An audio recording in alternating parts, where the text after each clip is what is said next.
O Tanjobi omedetou gozaimasu. Isto é japonês para parabéns. O Observador faz 12 anos e, em vez de bolo, oferecemos uma visita ao Japão com a Pinto Lopes Viagens. Assine por apenas 39,90€ e habilite-se a ganhar. 12 anos a escrutinar o poder, 12 mil quilómetros para celebrar. Assine hoje em observador.pt. Arigatou. São 4 horas.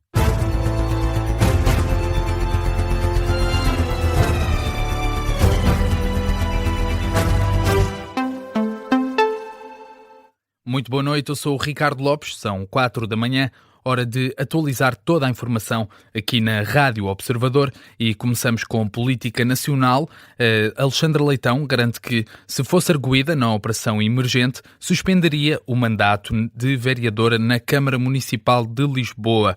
Uma notícia avançada ontem pelo Observador dava conta de 2 vereadores do Partido Socialista na Câmara Municipal de Lisboa arguídos na operação emergente. São eles Sérgio Sintra e Carla Madeira, ambos da equipa de variação de Alexandra Leitão. Os arguídos garantiram que não tinham intenção de suspender as funções que desempenham na autarquia. Agora, em reação, num espaço de comentário na CNN Portugal, Alexandra Leitão admite que agiria de maneira diferente, diz que, se fosse arguída, suspenderia o mandato imediatamente. A socialista explica a sua posição, sublinha que a suspensão de um cargo político não tem a ver com a inocência ou culpabilidade, mas sim com as circunstâncias políticas.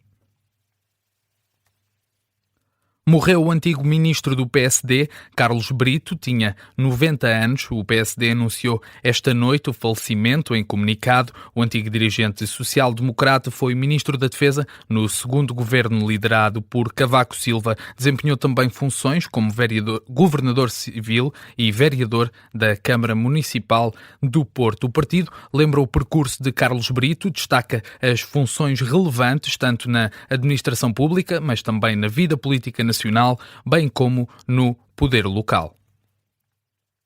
O Chega recebeu luz verde do Presidente da Assembleia da República para agendar a reapreciação do decreto sobre a perda da nacionalidade. O diploma foi chumbado de forma unânime pelo Tribunal Constitucional. No Parlamento tinha sido aprovado por todos os partidos da direita. Agora, segundo André Ventura, José Pedro Aguiar Branco enviou um despacho na passada sexta-feira a permitir o agendamento do debate sobre este decreto que pretende criar esta pena acessória da perda da nacionalidade. Logo no dia em que o decreto foi considerado inconstitucional, o presidente do Chega já tinha desafiado a maioria de direita a confirmá-lo no Parlamento. No entanto, tanto PSD como Iniciativa Liberal recusaram seguir esse caminho, não querendo entrar assim numa ruptura institucional com o Palácio Raton. André Ventura admite que esta decisão da inconstitucionalidade do decreto representou uma derrota, diz que reagiu ao acórdão do Tribunal com total estupefação. O tema vai agora ser novamente discutido na Assembleia da República.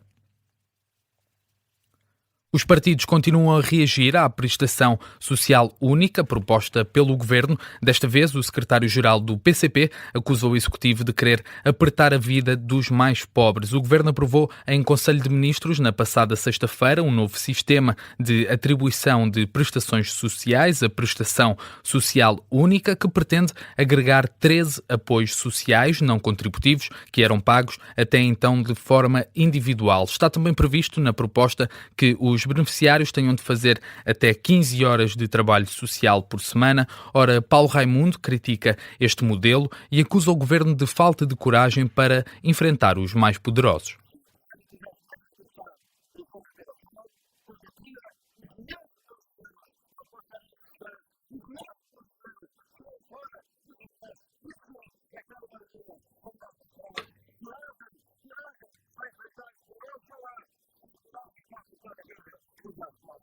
Declarações do secretário-geral do PCP em Évora. Paulo Raimundo diz que a prestação social única vai apenas prejudicar ainda mais as classes mais baixas.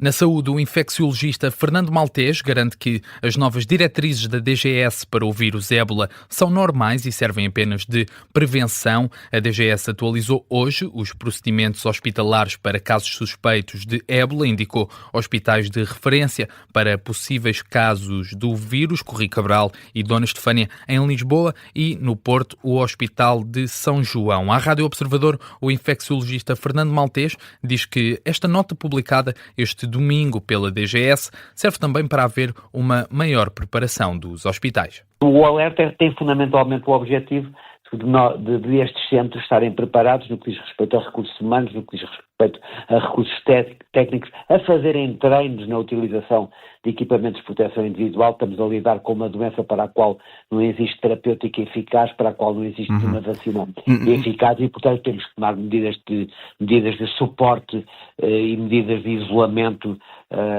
adequadas. Portanto, as normas da Direção-Geral de Saúde são também uma chamada de atenção para essa necessidade.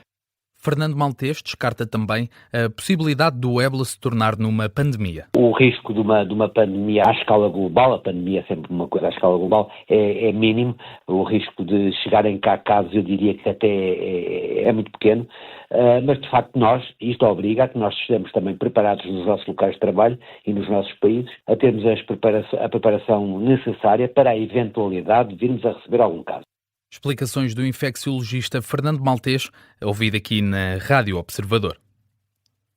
Passamos agora para a atualidade internacional. Na Colômbia, tal como se previa, a eleição presidencial foi renhida e a decisão ficou adiada para a segunda volta. O candidato de extrema-direita, Abelardo de la Espriella, do Partido Nacionalista Defensores da Pátria, terminou na liderança com 43,7% dos votos. A margem para o segundo candidato foi curta, não suficiente para ser eleito presidente. O senador Iván Cepeda, do Partido Pacto Histórico, o mesmo do atual presidente, é um candidato de uma coligação de esquerda e obteve 40,9% dos votos. Ora, num universo de apoiantes superior a 41 milhões, as pessoas vão ter de sair novamente à rua para decidir quem sucede a Gustavo Petro, o atual presidente, que já não se pode recandidatar.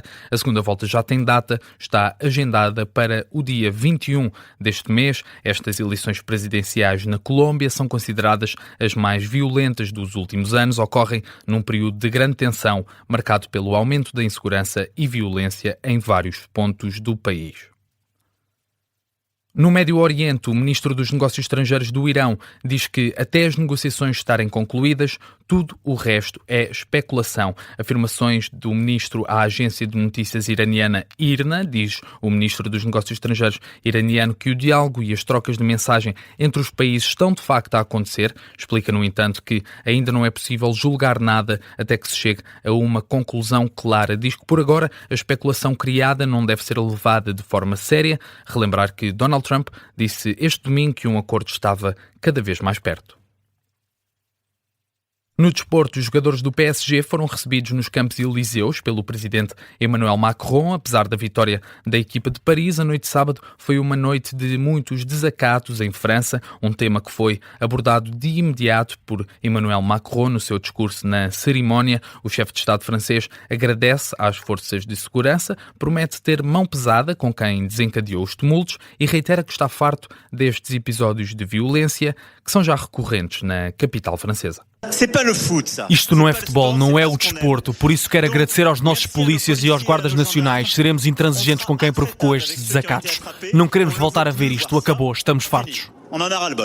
Declarações de Emmanuel Macron na recepção aos jogadores do PSG após a conquista da Liga dos Campeões. Nas celebrações, um homem morreu na madrugada de sábado ao chocar com uma mota em blocos de betão colocados pela polícia a propósito dos festejos. Há também a registar, segundo a Procuradoria de Paris, um outro jovem que, também no âmbito das celebrações, foi esfaqueado com gravidade. É um dos 8 feridos graves, dos mais de 200 que resultaram das celebrações de ontem à noite. No que toca a detenções, a polícia francesa realizou 300 só em Paris, 800 em todo o território gaulês. Um aumento de mais 30% face às detenções feitas no ano passado, igualmente nos festejos do PSG, quando também da primeira vitória da Liga dos Campeões. O ministro francês do Interior considera que, apesar de tudo, a situação em geral esteve controlada e agradece às forças de segurança pela atuação.